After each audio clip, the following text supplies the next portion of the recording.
religion is an ancient Gnostic religion. This is one of, and the only living Gnostic religion in the world at the moment. Dr. Leila Al-Rumi has lived here for more than 30 years. We don't have a priest to perform baptism here. If somebody wants to get married, can't be married in the UK. We don't have a place to meet. We don't have a temple to worship in. We're not near water to perform our religious rituals. This wedding in Syria shows why they can't marry in the UK. Running water is at the heart of the faith, to cleanse and purify.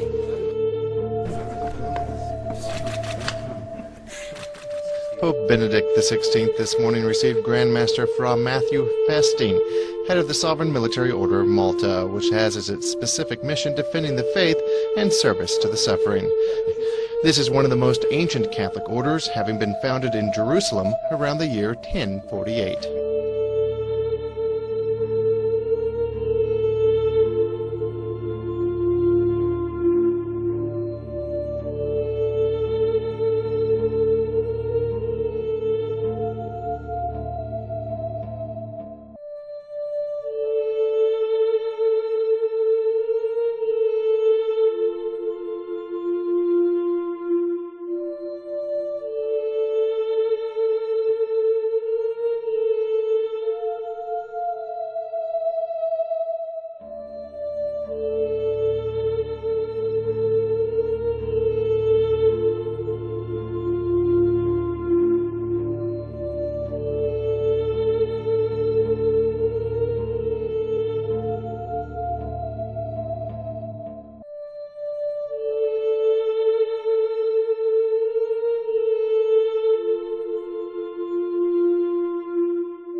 institute a national Sunday law. Is to pass a national Sunday law. The image of the beast, which is the Sunday law, that is, if you observe the Sunday law,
It aimed at that time directly at the constellation of Orion, wherein resides what Egyptians believed to be the dwelling place of God, and where his offspring, the pharaohs, come from. It has been shown that the shaft leading from the king's chamber to the outside would have in 2450 BC been aimed dead center at Orion's belt. You see, the pyramids at Giza are an exact blueprint reflecting the constellation of Orion, the place they believe God's offspring would come from. These unretouched, untweaked satellite photographs show the startling precision and care in which the ancients took to forever signify the stars. Here they reflected on the earth the heavenly constellations. They were trying to build heaven on earth. Alpha Draconis, the then polar star, actually shone directly down the descending passage at its lower culmination. Now, Draconis is the dragon. Pharaoh was trying to have all of his bases covered when he died, so that if the dragon Satan were the savior, the one who won victory, he would be ready and be aimed at this constellation. But if the powerful creator God, as shown in Orion, was the winner of the battle for souls, that his soul might go there upon burial.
Again, we have animation going from Earth through the Orion Nebula to the actual throne of God itself. Here we go. As we are leaving the Earth here, we see the sun there to our right, and of course we'll pass the Earth.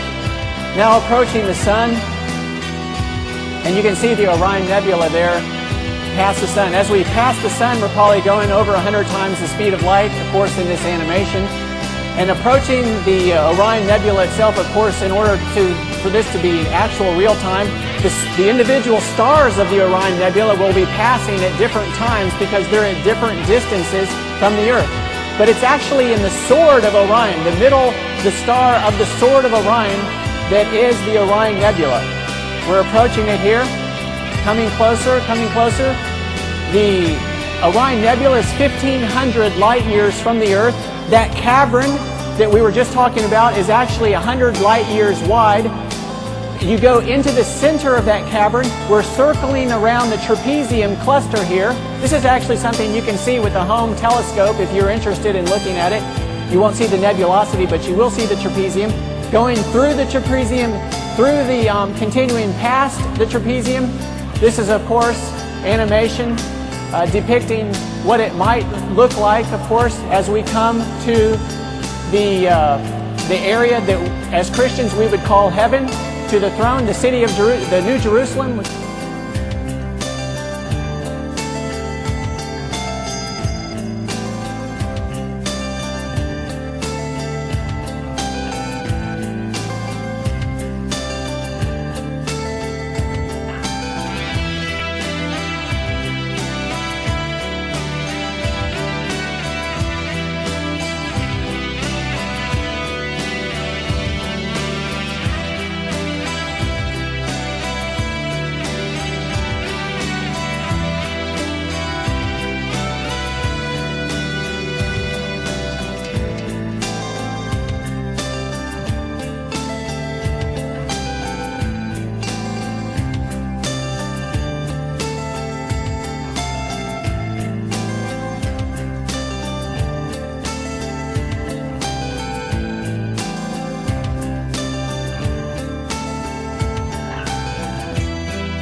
there was another sun, a hidden sun. And it became popular to teach that a certain star, far off, known as the dog star, or Sirius, was in fact, literally, the very spirit of Osiris. Now recall that Osiris, the great father god of the pyramid and of Egypt, he was a god of death and of judgment. And so it is that wherever we find pyramids in the world, we also find mass graves of human beings. And when a pharaoh and his queen died, scholars say that the entire entourage, all of the royal servants, were also slain, so that in the next afterlife, the pharaoh and his queen were able to have servants in that spirit world as well.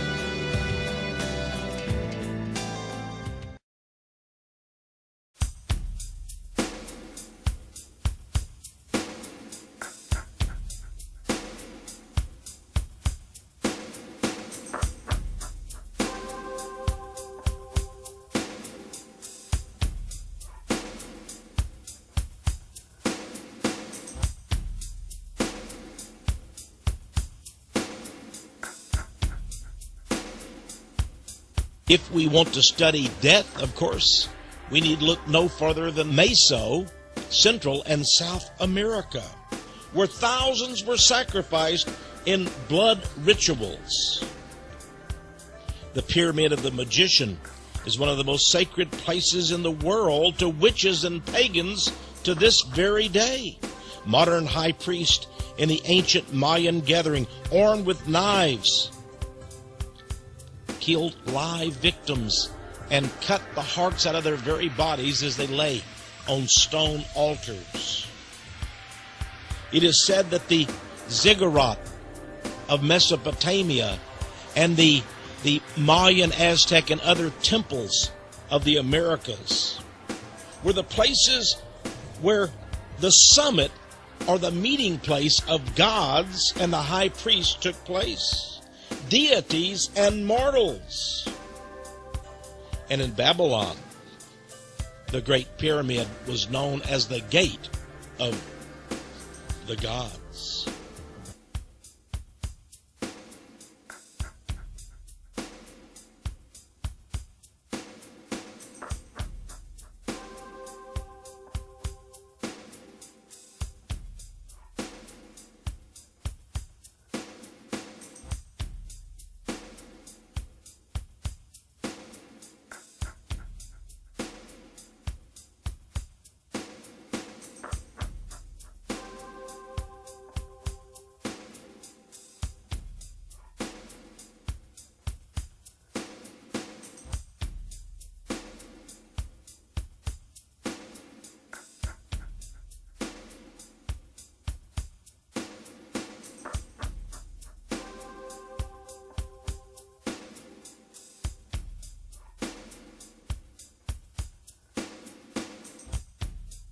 Symbols reveal and they conceal.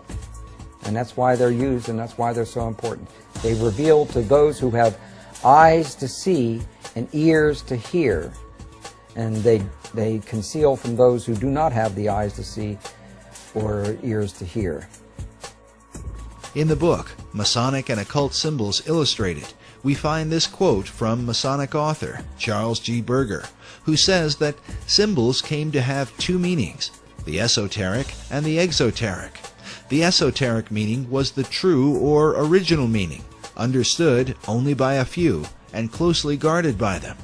The exoteric meaning was the invented or modified explanation intended for the many.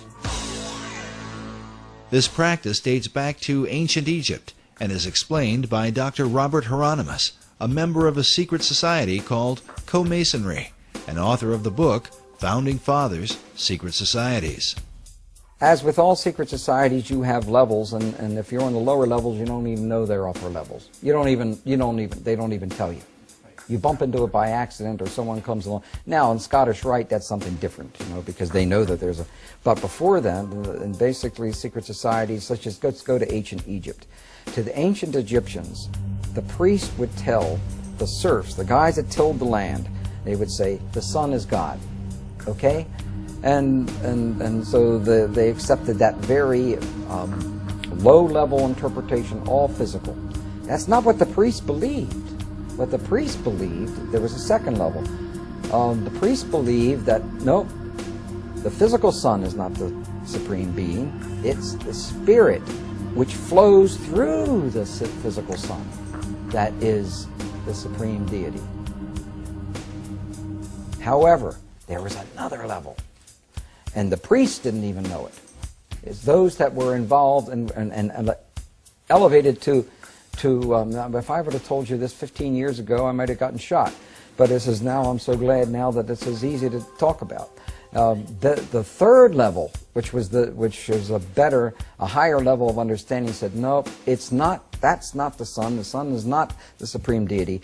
Nope. Yes, spiritual energies come through the sun. That's not what we're talking about. What we're talking about is the star Sirius. The dog star, because the dog star was everything to the ancient Egyptians.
Symbols reveal and they conceal. And that's why they're used and that's why they're so important. They reveal to those who have eyes to see and ears to hear. And they conceal from those who do not have the eyes to see or ears to hear.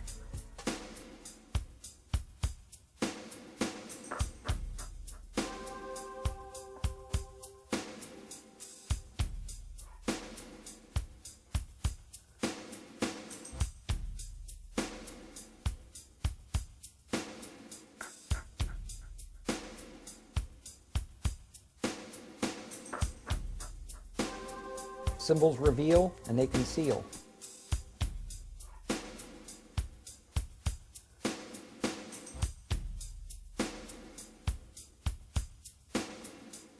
Symbols reveal and they conceal.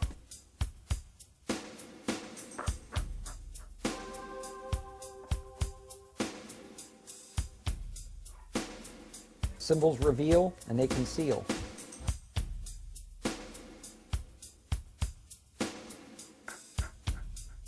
Mrs. White said, quote, "The Lord showed me in a vision more than 1 year ago that Brother Crozier had the true light on the cleansing of the sanctuary, etc. It was his will that Brother C should write out the review which he gave us in the Daystar Extra, February 7, 1846. The Lord showed me in a vision. That, according to any good Seventh-day Adventist, means the spirit of prophecy is at work. This is coming from the Lord. Brother Crozier had the right view on a sanctuary. Did he indeed? Brother Crozier's view was repudiated by questions on doctrine, and Mrs. White's view on the subject was Crozier's view. This is very significant because when we met, when you were, as you remember before, beginning college, I was meeting with Theodore Heppenstall and Dr. Murdoch and the top theologians of the denomination. And we were discussing this very issue. Dr. George Kennan, now professor of New Testament Greek at Bethel Theological Seminary in St. Paul, took his Greek New Testament out. It's as fresh in my mind as if it happened yesterday. And he said, "Brethren, I should like to set forth a question." He said, "If you'll open your testaments." Heppenstall and Murdoch opened their testaments to Hebrews chapter 9. And Kennan read, and I followed with him, that Jesus Christ entered once into the holiest of all with his own blood, having obtained eternal redemption for us. And I asked the question, and Kennan did too. Did this take place, as Crozier said, as Mrs. White said, as the early Adventists taught? Did it take place in 1844? Or did it take place at the ascension of Jesus Christ? The Greek text says, at the ascension of Jesus Christ, once into the holiest of all, the most holy place. The general conclusion was that the text of Hebrews left no doubt whatsoever that at the ascension, Jesus Christ entered into the holiest of all with his own blood, having obtained that redemption for us. 1844 was not included in Hebrews chapter 9. It was written long before 1844. Crozier said no. Mrs. White said no. James White said no. The early Adventists said no. They were wrong. The Greek text is right. It's a question of whether you're going to accept the text of the Scripture or the interpretation of Mrs. White over that text, which brings me back to the basic question I was discussing before. Is Mrs. White the interpreter of Scripture to the denomination? Answer, on the investigative judgment of the sanctuary, she most certainly is.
She is not over Scripture. She made mistakes. She made false statements.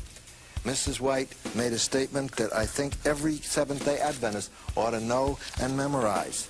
Mrs. White said that in a straight line, she had never uttered a heretical statement.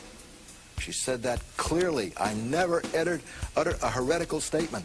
I will demonstrate to the world that she denied the deity of Jesus Christ, which is, at one point in her career, heresy of the Arian variety, which was espoused by Uriah Smith and the early Adventists who influenced Ellen White.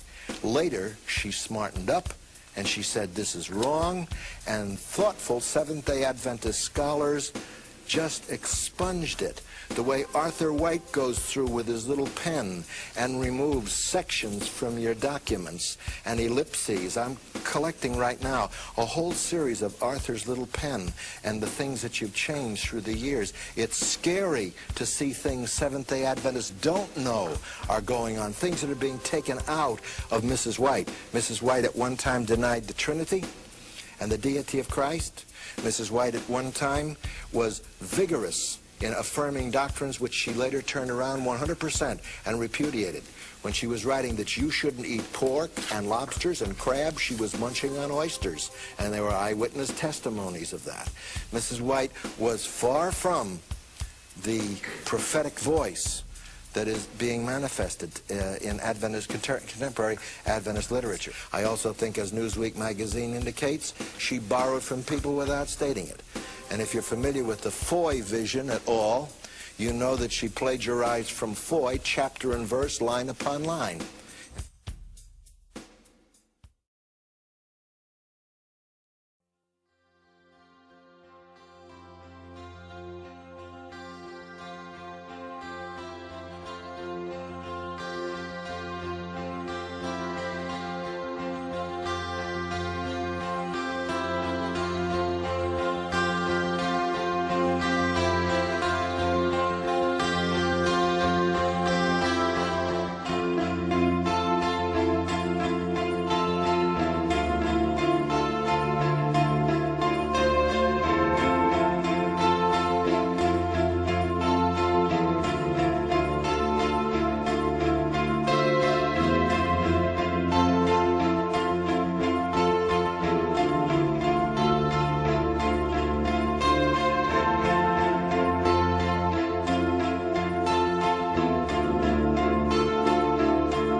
we have before us the opportunity to forge for ourselves and for future generations a new world order, a world where the rule of law, not the law of the jungle, governs the conduct of nations.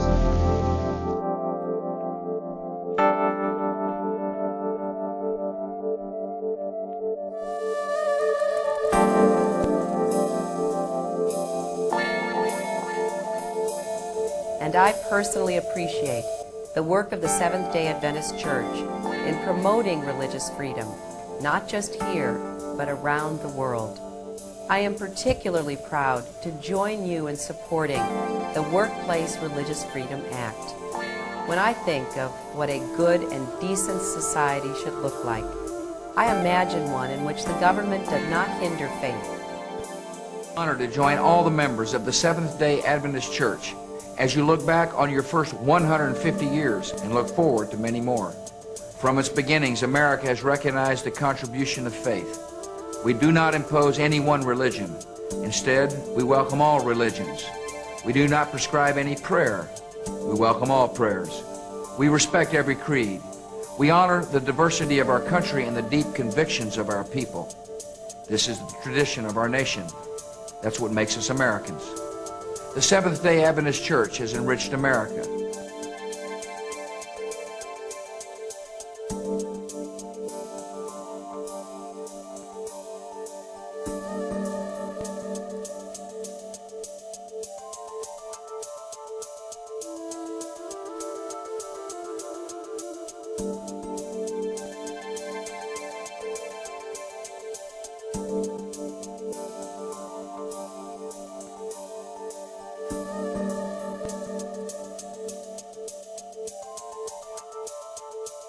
Today, there is a movement of people out of different religious backgrounds across the world. They settle in Europe, where I come from, in virtually every country. You find a representation of the whole global religious community settled in there. Now that is in one way a wonderful thing, because I really think we need to learn to live as a global community. We have to do this.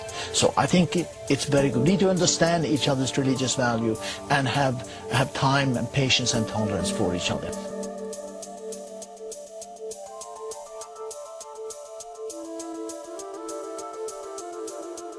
Biblically based church. And when you say biblically based, you mean literal interpretation of the Bible? If you, by the word literal, mean verbal inspiration, no. We believe in a concept, thought inspiration of Scripture. A thought inspiration? Yes.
di questa solenne ostensione, il mistero del Sabato Santo.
Pope, Your Holiness, your historic visit to St. Louis, Missouri has served as a catalyst in the creation of this program, and it transforms your presence into a lasting legacy for our region.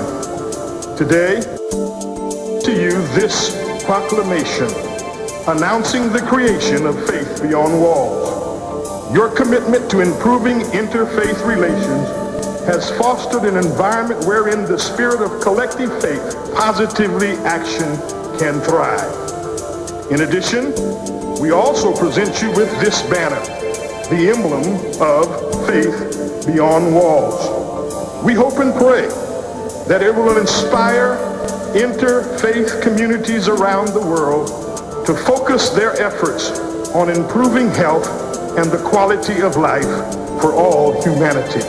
Again, we welcome you to our region.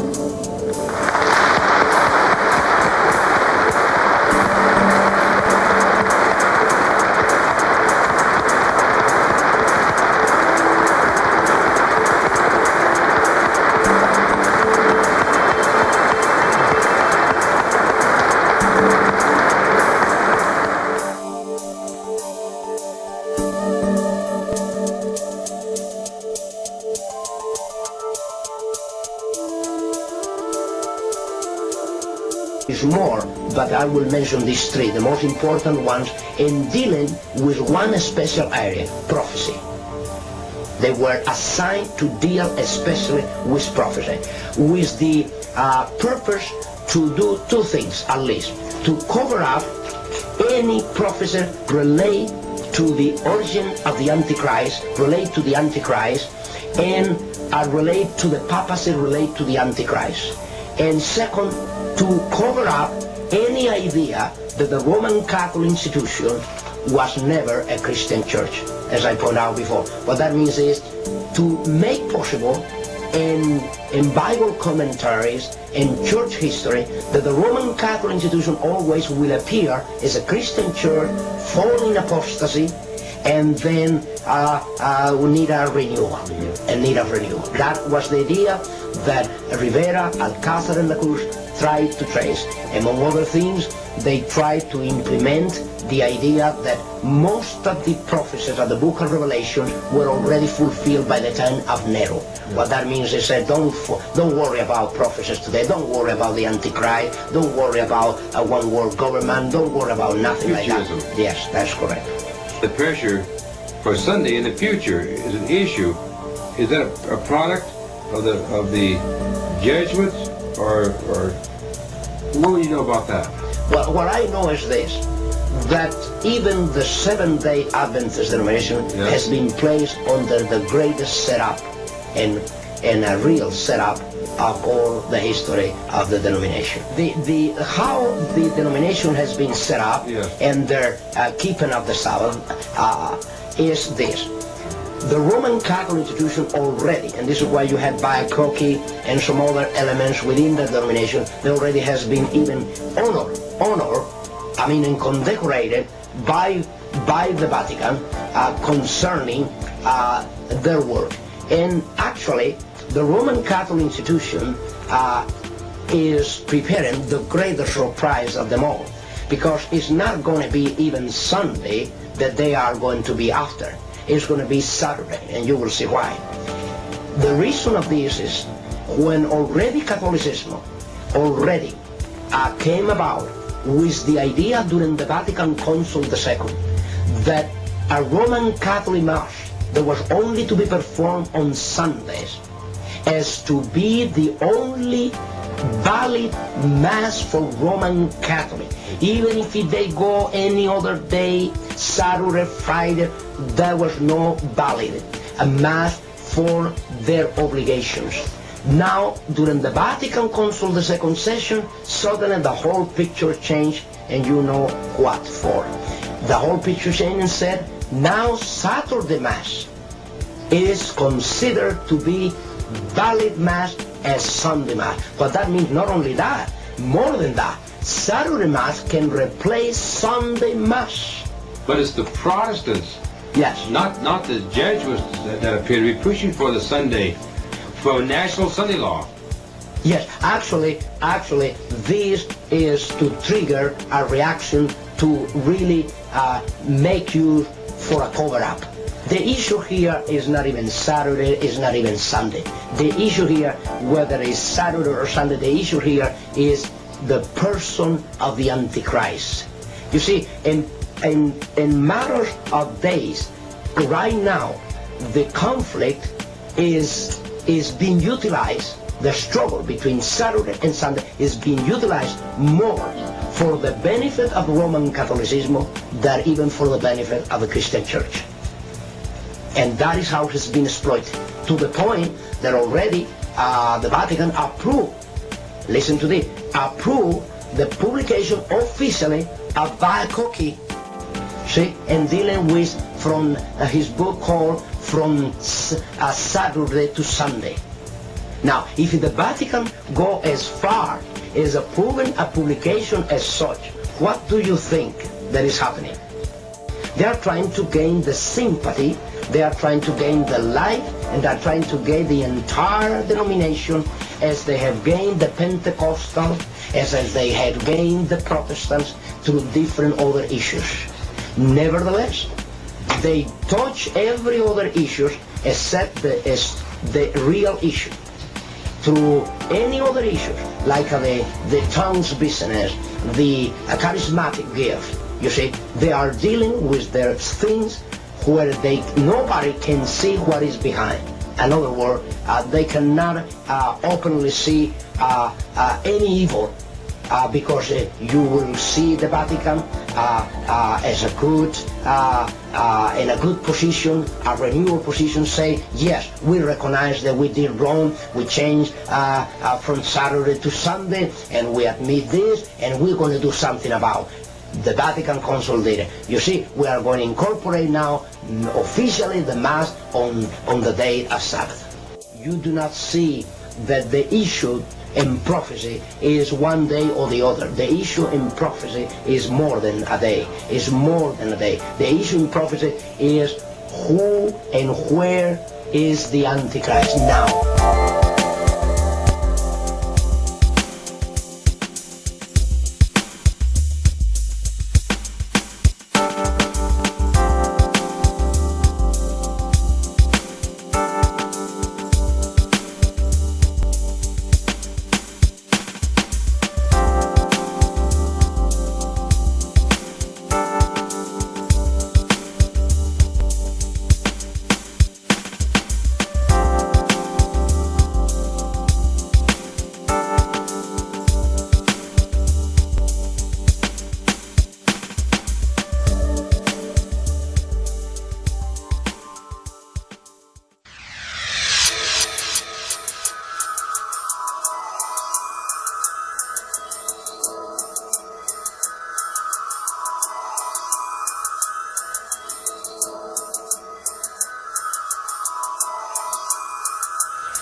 All peoples on earth have a vision and a dream of peace. The Torah says that peace is the greatest objective of our life here, of our mission, that God has sent us here to achieve and to bring love and understanding and peace between all peoples. But in order to achieve peace, we have to understand what peace really means and how we can approach it. The two other major religions on earth besides Judaism were born, as we all know historically, were born out of Judaism. Very often Judaism is referred to as the mother religion, and the two other religions that are monotheistic, believe in one God, are daughter religions. But, as we know from history, the daughters are not always at peace with the mother, and very often the daughters actually rebelled against the mother. And in order to rectify history and the world to peace, which we believe is attainable, is a realistic objective, the objective of our lives, the daughters must recognize who the mother really is, where the truth is coming from, where the beauty of ethics is coming from for all peoples on earth. And give honor, show honor to the mother. In the Ten Commandments we know that the fifth commandment is honor your father and your mother. To honor our father is to honor our Father in heaven, which is God, the Creator, the Almighty. To honor our mother is for all peoples on earth, to recognize the mother and to give respect and to realize that the ultimate truth is coming from the mother religion, which is Judaism.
special diploma. You know why I refused to accept the first diploma?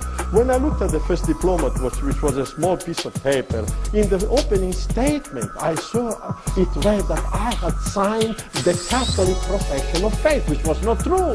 I received a special dispensation. They exempted me from signing the Catholic Creed and from attending the religious exercise. But when I looked at the diploma, it said Samuele Battiocchi subscription professio fide cattolica. I told them, this cannot be my diploma. I have never signed the Catholic Creed, given in the name and the authority of Pope Paul VI and signed by a number of distinguished Vatican authorities.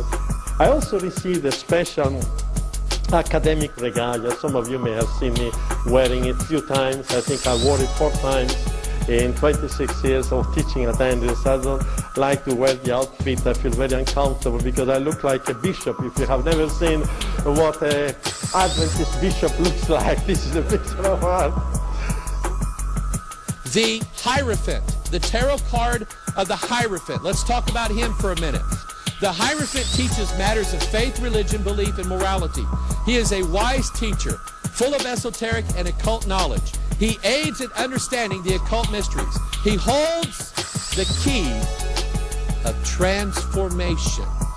He oversees the initiation of people into the mystery religions of ancient Babylon. Now, it said that he holds in his hand the keys of transformation. What is he holding in his hand? A triquetra. That is the triple helix. He is holding in his hand the keys to transformation. He also has his other hand with 3 fingers extended. 1, 2, 3. Have you ever seen someone do that before? A religious figure of some kind with his 3 fingers. It's in every corner of the earth. In the painting that Leonardo da Vinci painted of Jesus praying to John the Baptist, John the Baptist is blessing him with a 3-finger blessing. Baphomet, on both hands, extends 3 fingers upwards and 3 fingers downwards. He is telling you the secret. Remember, Baphomet is the fusion of the opposites, male and female together. Fusion of the gods with man. Man becoming the divine man, the God man. And it's given in the symbol of the 3 fingers, the triple helix. This symbol outside of the McAllister Masonic Temple is indicative of their belief of the number 3 and its magical power, the triple helix. You've seen the illuminated eye on the capstone on the back of your $1 bill. Is that a Christian symbol? Is that God's eye? No. It is an occult symbol. It's a Masonic symbol and is referencing illumination. What did the devil promise Eve in the Garden of Eden? Her eyes should be open. He promised her illumination. And the reason why that it's a triangle is that it represents the triple helix. Remember, that delta symbol is a symbol for transformation.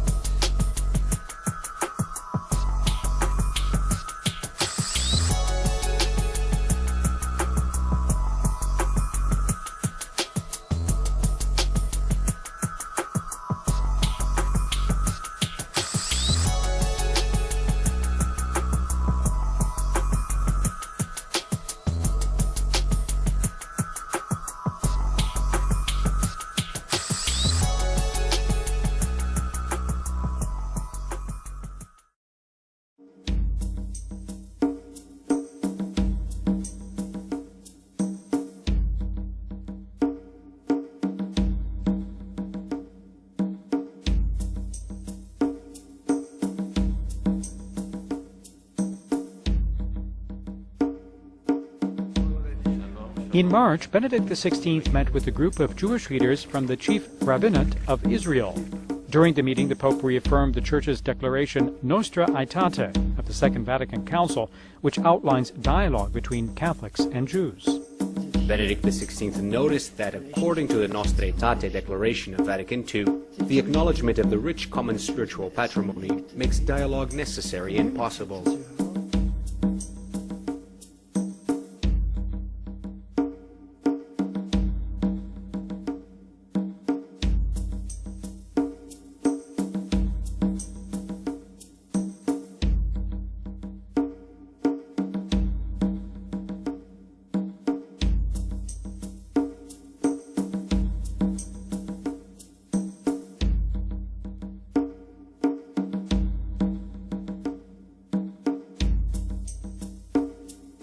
many of the most important concepts in Judaism are not mentioned explicitly in the Torah, but we have an oral tradition that they are part and parcel of our world view. Where we do see the concept of reincarnation is in the mystic tradition. The classic work of Jewish mysticism is the Zohar, which has its source from 2,000 years ago, from Rabbi Shimon Bar Yochai and his students, and it was later edited and disseminated in Spain approximately 1,000 years ago. And in the Zohar, which is quoted liberally in all Jewish learning, the idea of reincarnation is mentioned over and over again, and it begins to reveal the secrets of how reincarnation works, and almost a who's who in the Torah itself. And it wasn't until the Arizal, Rabbi Yitzhak Luria, the great Kabbalist of the 1500s in the city of Tzfat, who revealed in the most open way the secrets of reincarnation, where the sources in the Torah, the prophets, and the writings are. A few hundred years after the Arizal, the Baal Shem Tov, the founder of the Hasidic movement in approximately 1750, popularized the teachings of the Arizal, and especially of reincarnation. And there are so many stories of the Baal Shem Tov revealing to people who they were in previous lifetimes. In the modern era, virtually all of the rabbis now accept reincarnation as not just a part and parcel of Judaism, but actually a foundational teaching that gives us insight. I have found that at the very heart and core of all these secret societies lurks the Kabbalah. The Kabbalah is the ancient Jewish mysticism. It is a method of encoding information through a system of mathematics and numbers. It is some of the most ancient knowledge that man has ever possessed and has been kept secret and given only to those who have proven themselves worthy through the process of initiation.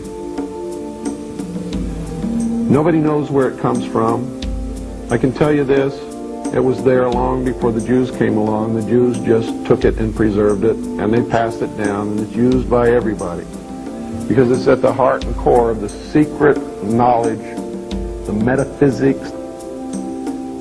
These people that belong to the secret societies never dared to write down in any language what they knew, what it was that they were guarding, because then someone could steal it and then the secret would be out. So they devised secret systems of encoding the secrets of the ages, the knowledge, the hidden knowledge, the occult.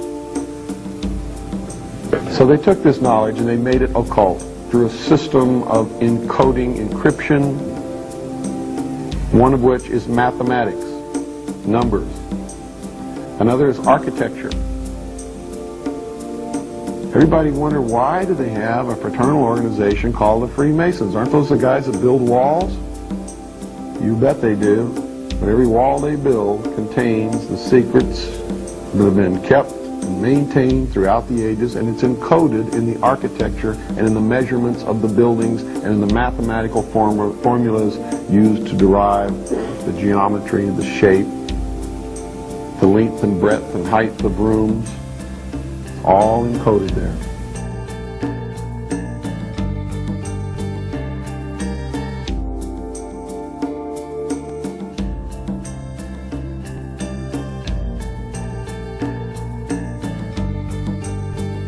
None less than the famous and holy mystic Rabbi Chaim Vital, who is the major expositor, student of the holy Arizal, Rabbi Isaac Luria, the father of modern-day Kabbalah.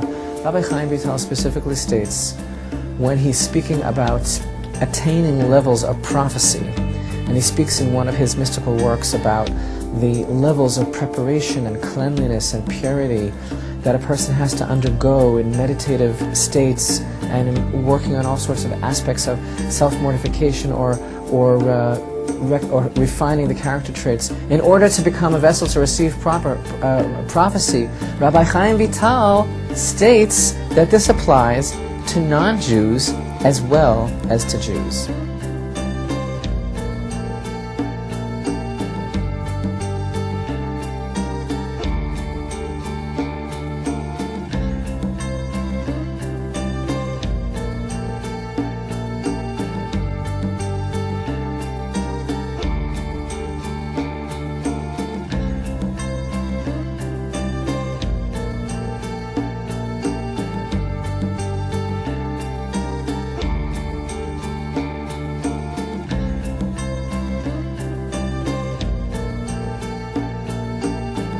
Shabbat and the environment. When we think about the environment, especially today, in a world that is increasingly worried, and for good reason, about the consequences of global warming and climate change. So we look at the environment as a sensitivity that man needs to have to the world that he lives in. That there needs to be an equilibrium between the forces of nature. And because of this constant cycle, the whole Jewish lifestyle and calendar is based on 6 days you shall work, and the 7th you shall rest. And it's week in, week out, month in, month out, year in, year out. So we get in touch with really what's a divine cycle. And that appreciation of cycles, of course, tunes us in to the cycles of nature that are all around us.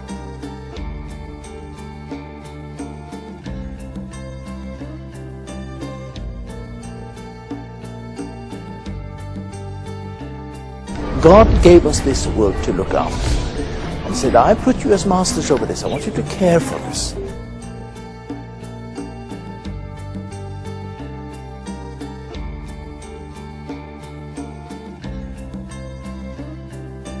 Now, there are many today who are driven by a mindset that they want to get as much as they can for themselves. They are driven by consumerism. They buy and spend and throw away. We need to learn to live a simpler life. For me as a Seventh Day Adventist, this is an important issue.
With this seedling, I thee wed. With this action, with this artwork, this recycled bag, I thee wed. with this idea, These knowledge, this bottle, with this frog, with this alternative, I thee wed. With this planet, I thee wed. Please join us in celebrating World Environment Day. every year.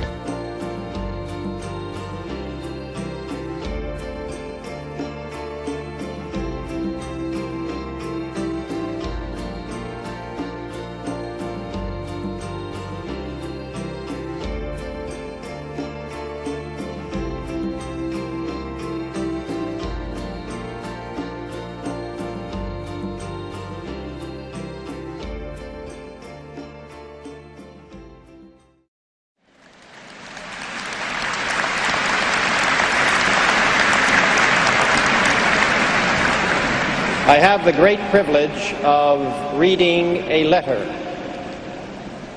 which you will find of great interest. It has at the top of its letterhead, the White House, Washington.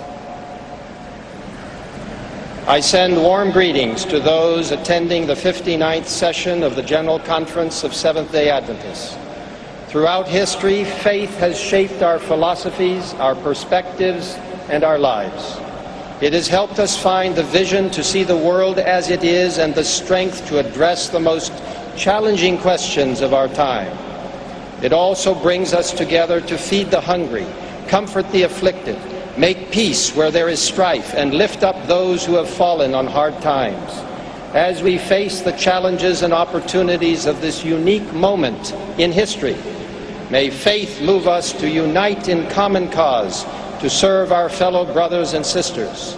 I hope that, as you gather on this special occasion, you are reminded of the abiding truth that each of us has the power to create a better world for ourselves and our children when we do God's work here on earth. I wish you all the best for a wonderful event. Barack Obama, President of the United States.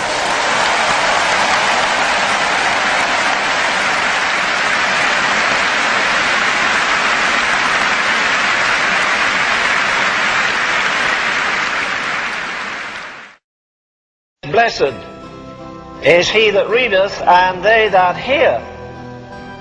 There's a lot of people that read, but they don't hear. Blessed is he that readeth and heareth the words of this prophecy, and keep those things which are written therein, for the time is at hand. Let's go to the 20th chapter in this book, Revelation 20, and read from verse 11. And I saw a great white throne, and him that sat upon it, from whose face the heavens and the earth fled away, and there was found no place for them. And I saw the dead, small and great, stand before God, and the books were opened. And another book was opened, which is the book of life. And the dead were judged out of those things which were written in the books according to their works. And the sea gave up the dead which were in it, and death and hell were delivered up the dead which were in them, and they were judged every man according to their works. And death and hell were cast into the lake of fire. This is the second death. And whosoever was not found written in the book of life was cast into the lake of fire. Step over a minute into the 3rd chapter of Paul's first letter to the Thessalonians, chapter 3, and we read there from verse 9. 1 Corinthians 3, verse 9.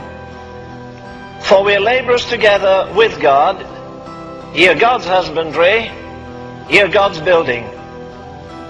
According to the grace of God which is given unto me as a wise master builder, I have laid the foundation, and another buildeth thereon.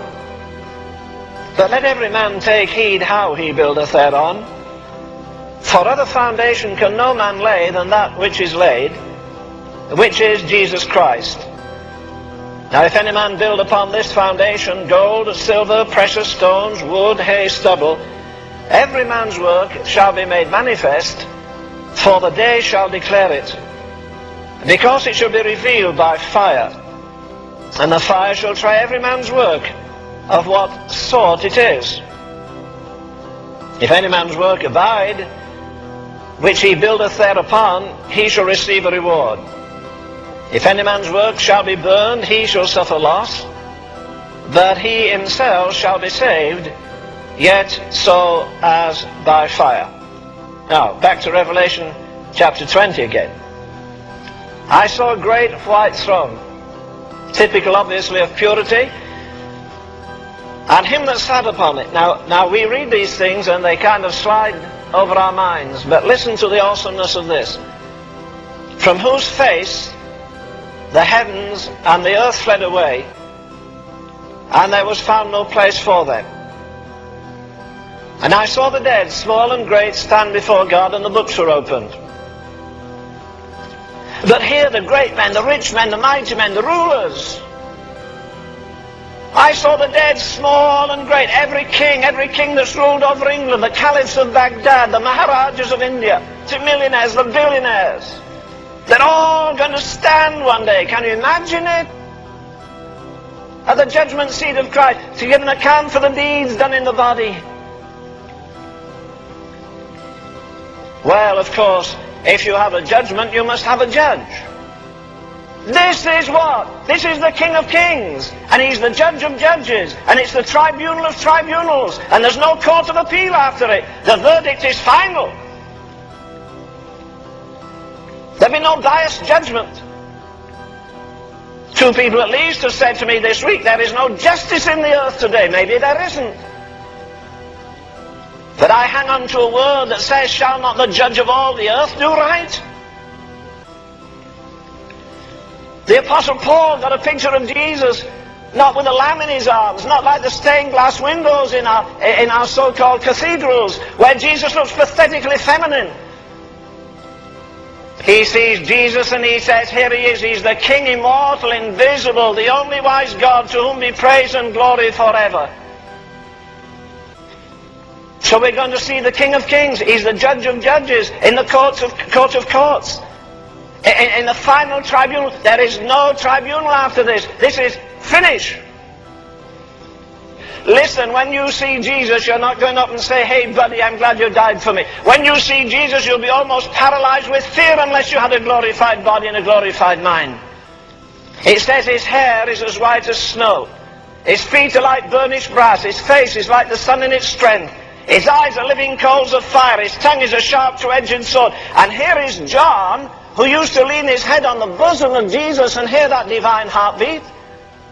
The man that I believe knew more about Jesus than anyone else. And when he saw Jesus there on his throne in his majesty, with his face brighter than the sun, with his feet like burnished brass, with his eyes like flames of fire, with his tongue majestic and his voice like the sound of many waters, John, the man who had walked with him and talked with him for 3 years, says that when I saw him, I fell at his feet as dead. What do you think you and I are going to do? Can you see those millions of unholy dead?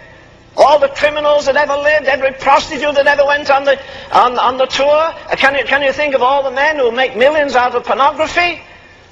Can you think of the pimps who pollute those little girls that go to West 42nd Street in New York, and they go to all the hellholes? Can you imagine when God takes hold of history and empties it? When every man that ever walked the streets of ancient Babylon with all its lust, or Corinth, which was just one colossal cesspool of impurity, all that happened at Las Vegas last night is going to be thrown on the screen in eternity. Every judge that sits in the high court is going to be judged one day by an infallible judge. It says the books were open. What books? You say, well, Mr. Raynor, I won't be in serious trouble because, I don't have a good memory. Well, I'll tell you what, you'll have one that day.